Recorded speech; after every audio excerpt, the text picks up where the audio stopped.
Welcome back to the Mechee from the Midwest podcast. Thank y'all for tuning in this week. I wanted to get here and start off with a little bit of sports. I want to address the NBA Finals. If y'all don't know, we have new champs. Oklahoma City Thunder just won their first championship in their franchise history, led by SGA. Hell of a career for him, hell of a season for him because they finished first in the NBA with most wins. He won the MVP this year. He won the scoring champ, Finals MVP, and he won a championship. So that's like that puts him. I won't say put him on a Jordan level, but that puts him in the talks of accomplishment that Jordan once did, and that's was winning the MVP and the Finals MVP in 1 year in a championship. So I think that was pretty dope. Salute to the Pacers, man. They had a hell of a season this year. I know, like with the Indiana Pacers, they still believe that if Halliburton did get hurt the first quarter, he ended up tearing his Achilles. Um, that was a big blow because he started off hot. So I believe if he would have stayed in the game, it would have been a lot closer than it was. Speedy recovery to him. You know those type of injuries usually put a player out for a year. Luckily, he's still young and got a lot left in the tank. So salute to him. Speedy recovery. I'm not sure who all is coming back next year, but I think they should keep the same team they got. The weakness this finals was Miles Turner. He didn't show up. Neesmith got in foul trouble. He ended up fouling out with 3 points, and Siakam didn't show up. So pretty much the only person who really showed up was T.J. McConnell and Benedict Mathurin off the bench. But salute to them, and they put on a hell of a performance. They just fell short. Maybe they could get back next year with the East being wide open. Just looking at the finals odds, they got Thunder repeating, and then they got the Rockets all of a sudden moving up to the second. And I'll explain why the Rockets have moved into the second. If you don't know, the Rockets went out and made a trade for Kevin Durant. Kevin Durant was traded from the Phoenix Suns. He was traded for Jalen Green, Dylan Brooks, in the 10th overall pick. So to me, I think, and I can't leave out the 5 second round picks. Now, when it comes to NBA, usually in the second round, you don't find like you might find a hidden gem like Jokic or who else? Who's been else in the second round? It's been a few people that come out the second round that turn out to be pretty great players. But overall, if you don't come out that first round, 9 times out of 10, you're just gonna be a role player coming off the bench or something like that.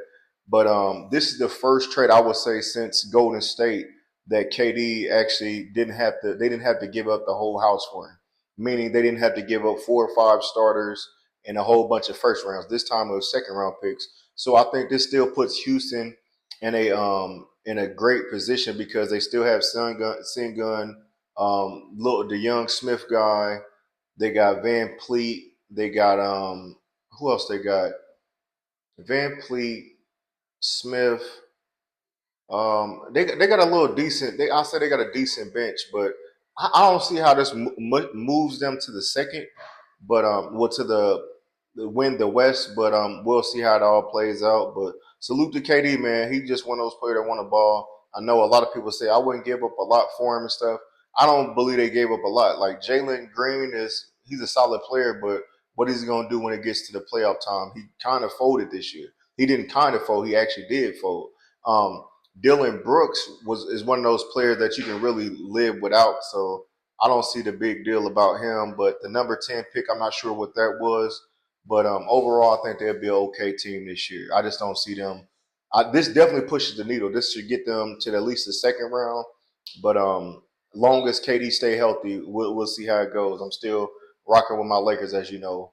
Other key trades that happened was Drew Holiday was traded to Drew Holiday was traded to Portland Trailblazers for Anthony Simmons and a couple of picks. I want to say this is a big move for them because Holiday was owed a lot of money, and with him being an aging guard, they could really unload him. And then Simons, he actually is another 3 point shooter that you put with Boston. With Jason Tatum being out for this year, it's going to be a lot of threes shown. I expect Boston to lead the league in 3 pointers this year. So salute to that move. I'm not sure if Holiday's going to stay there, if they're going to try to get a buyout or whatnot. But overall, I think that the Simons trade is actually a good trade for Boston because they got the youth on their side. What else happened? Porzingis was traded to the Atlanta Hawks. That gives Trey Young another player to ball out with. So it's just been a couple of trades so far, man. I haven't seen the Lakers make any moves yet, but overall, it was a nice couple of pieces being made this off season so far. As far as the NBA draft, Cooper Flag went number one as expected. The concern I wanted just to touch on right quick was Ace Bailey. Ace Bailey, he's a 6'10" guard slash forward, and they were expecting him to be a top three pick, but he decided, look, I don't want to do any workouts or anything. He was supposed to schedule to go to a workout with the Philadelphia 76ers, and he decided to decline. He's a young player that said that he wants to be the superstar on the team. He doesn't want to come out as the second or third option on the team. He wants to be the man, which you can respect, but when he said that, I thought that his draft that would make his draft stock drop like drastically. But however, he just ended up dropping down to number five, which is the Utah Jazz. Utah Jazz don't have a leader on that team right now, so if he wants to step in and be the leader over there, more power to him. If he pans out to be the player that he's expecting and wanting to be, then maybe some few younger players will come play with him, or maybe a couple stars come out to Utah and play with him. But overall, I didn't finish through the draft because the draft. I'll come back to the draft topic because round two is the night, and then after that it'd be a couple more rounds. I'm not sure if they do 3 or 4 rounds with the NBA, but overall, like I said, I just want to get in here and give y'all a little rundown on what happened with the NBA draft, the main trades right now, and congratulations to the OKC Thunder for winning their first championship. In the comments, let me know who your team drafted first round, or what piece do you need for your team to make it to that next level if they could get it in this draft this year. Also, let me know what you think about the trades that happened. Is KD a good fit for Houston?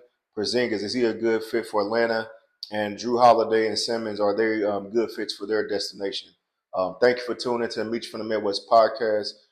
Keep typing in, like, share, subscribe to the channel for the latest NBA updates.